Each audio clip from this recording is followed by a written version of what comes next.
एक दुर्दांत माफिया ऐसा भी था, बहनों और भाइयों, जब वह समाजवादी पार्टी की सरकार के समय चलता था तो मुख्यमंत्री हो या मुख्य न्यायाधीश, इन सब के काफिले रुक जाते थे और माफिया का काफिला निकलता था। और जब हमने कार्रवाई की उस माफिया के खिलाफ और उसको रगड़ करके कोर्ट के सामने प्रस्तुत किया तो उसकी पैंट गीली हो गई थी। मैं आपको इस बात के लिए आश्वस्त करता हूं कि कोई माय के लाल बाल बांका नहीं कर सकता है। सुरक्षा की इतनी पुख्ता व्यवस्था हमने की है यूपी के अंदर। आज आप देखते होंगे बड़े बड़े दुर्दांत माफिया और अपराधी किस कदर उनकी दुर्गति हो रही है।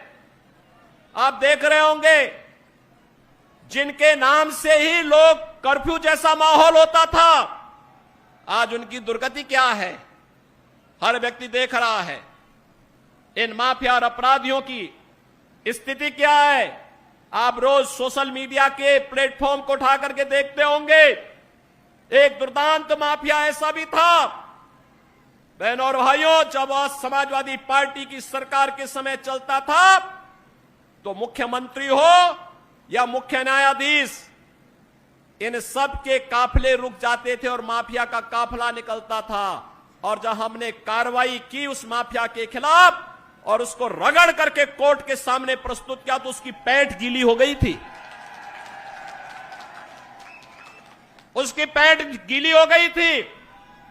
और तब हमने कहा था उस समय उसको, हमने कहा था कानून को रौंदने वाले, आज कानून कितना बड़ा होता है यह एहसास हो रहा है कि नहीं हो रहा है।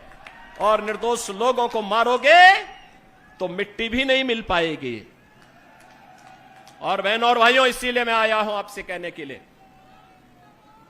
देखो जिनकी गर्मी हम शांत कर चुके हैं उनको गर्म मत होने दीजिए। अब इस क्षेत्र को विकास की मुख्य धारा के साथ जुड़ने दो। उनकी सबकी गर्मी शांत हो गई है, वे गए काम से।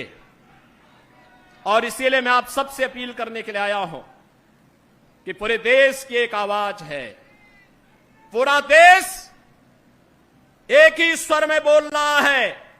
और वह बोल रहा है कि फिर एक बार मोदी सरकार, फिर एक बार